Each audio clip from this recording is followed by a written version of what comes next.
Hello, I'm Dr. Haydée Brown, and this is Dr. Sonya Sloan. And we are eh-yah, Black and Brown Women Disruptors. Let's jump into it. President-elect Trump has just announced on his Truth Social account that he is picking Robert F. Kennedy Jr. to be the next Secretary of Health and Human Services. This comes after RFK suspended his third-party bid for president and endorsed Trump in the final months of the campaign. Of course, RFK is an outspoken vaccine conspiracy theorist and has often repeated claims about vaccines being linked to autism. Vaughn, let me go back to you. This was actually anticipated, so not a huge surprise. Had all the information about the vaccines that they were going to be taking. But of course, that was of the foremost concern. And Donald Trump, even before Election Day, had said that he would allow RFK to do whatever he wants on healthcare policy. And now with the selection of him, and if he is confirmed by the Senate, he would be giving him the power to oversee healthcare policy and 13 health agencies, including the CDC and FDA. Kristen. It's a lot of power. What do you think? A lot of power. I mean, the announcement of RFK Jr.'s appointment to head the Department of Health and Human Services by former President Trump is making waves. Kennedy's passion and advocacy, particularly on environmental health, could bring a much needed focus on the intersection of pollution, climate, and public health. And his commitment to exposing corporate malfeasance might also push for more transparency in healthcare. But first, Kennedy's outspoken stance on vaccines. It's often criticized for promoting skepticism, and it can really undermine public confidence in the critical immunization programs, especially when misinformation is already a major health threat.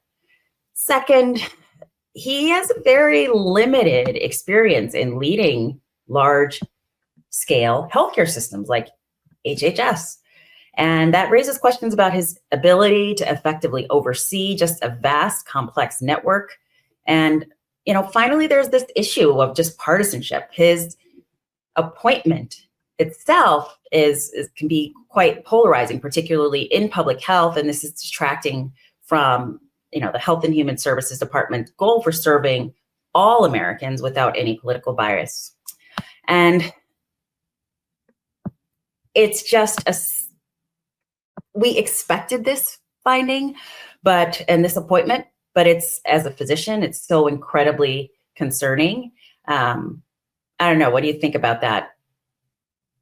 I believe that it's could be a positive thing in the sense of that he's going to think outside the box and come at it at a different angle than what most people. But let's be honest, it's a very powerful position to have and not have any expertise in this field.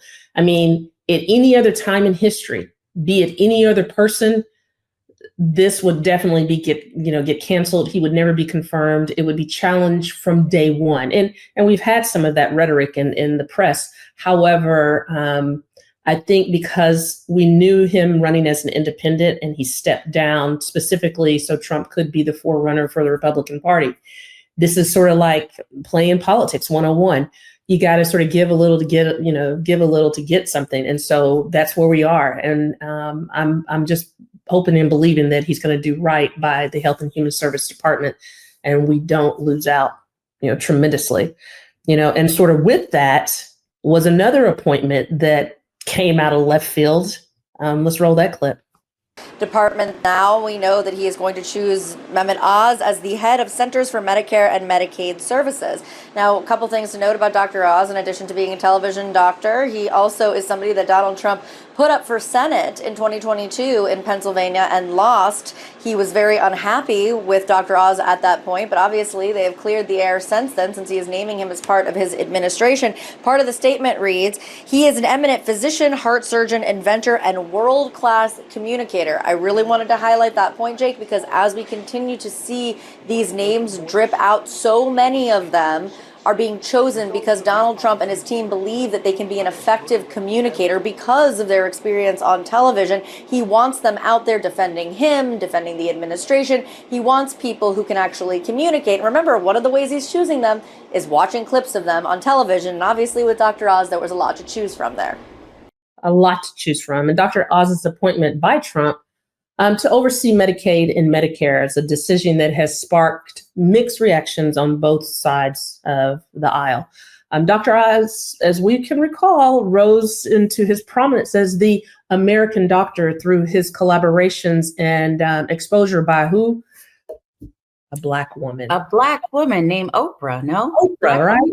Was she You Black? know, she Oh, was Black. just wondering. She was at 92%. Yeah, exactly. Nonetheless, he leveraged his platform. We're not, hating on that. But he brings this medical insight into millions of homes for the past, 10 years plus. His ability to communicate complex health information, I believe, is great. He's able to engage, and undeniably, he can be very impressive.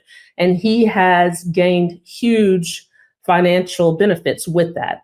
But this appointment, could reach a problem, especially if he can't advocate for preventative care and healthier lifestyles for all of the people that are Americans in the United States, specifically benefiting the long-term public health outcomes that we need.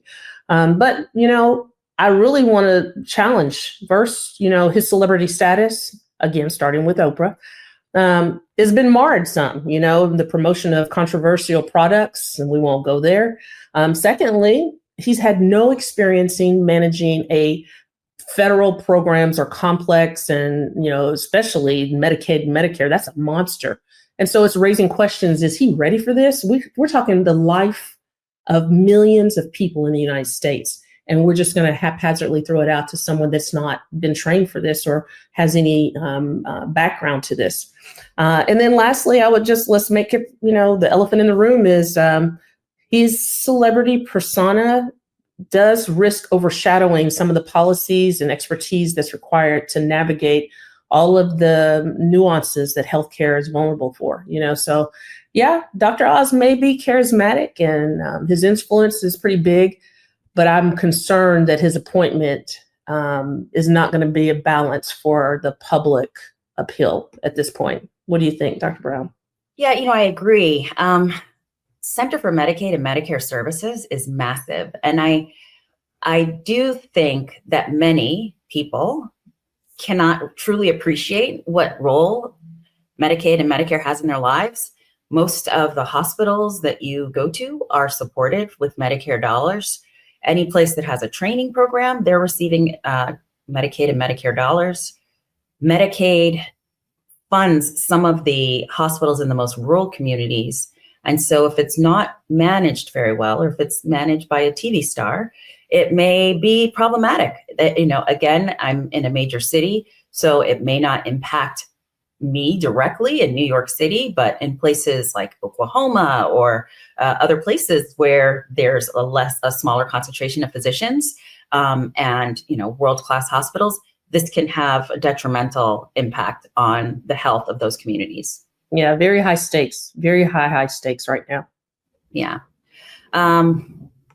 And kind of the elephant in the room, which is, you may have noticed that Dr. Sloan and I have not really been on the MeidasTouch network since the election.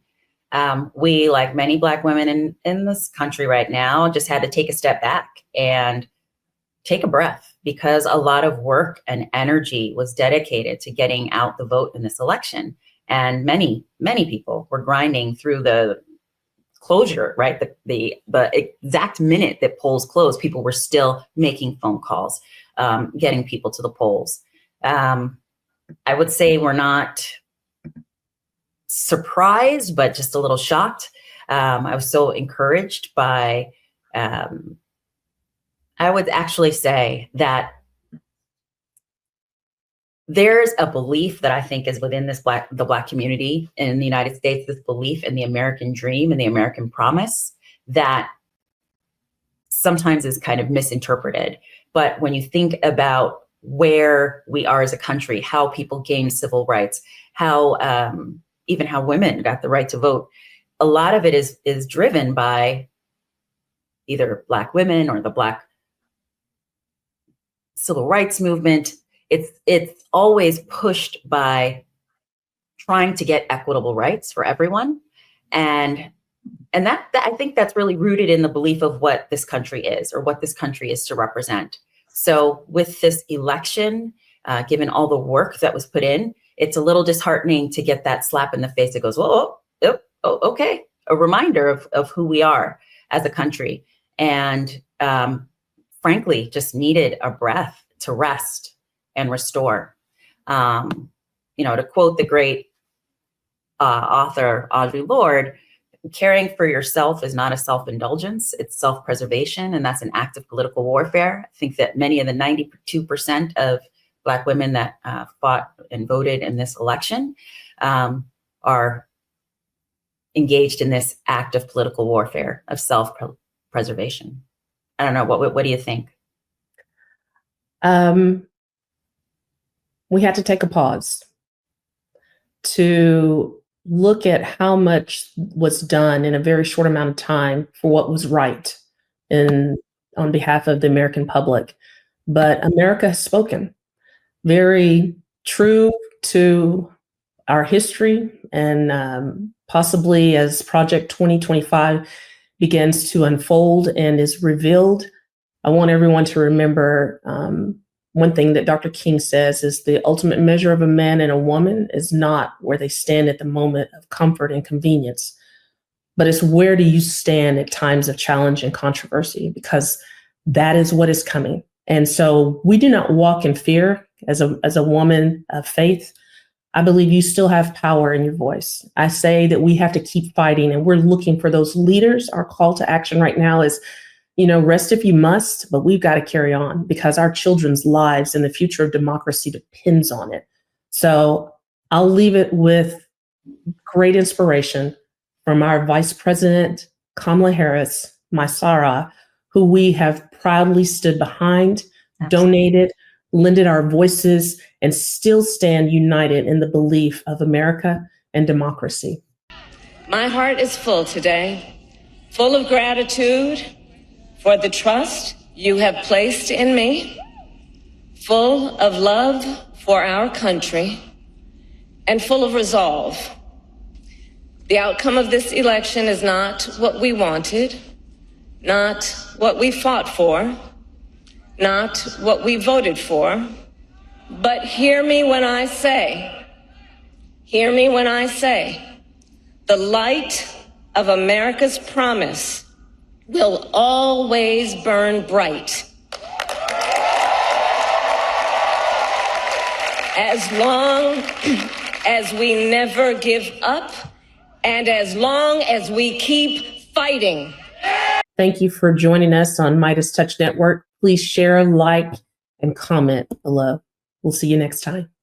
Bye-bye. Love this video? Make sure you stay up to date on the latest breaking news and all things Meidas by signing up to the MeidasTouch newsletter at MeidasTouch.com/newsletter.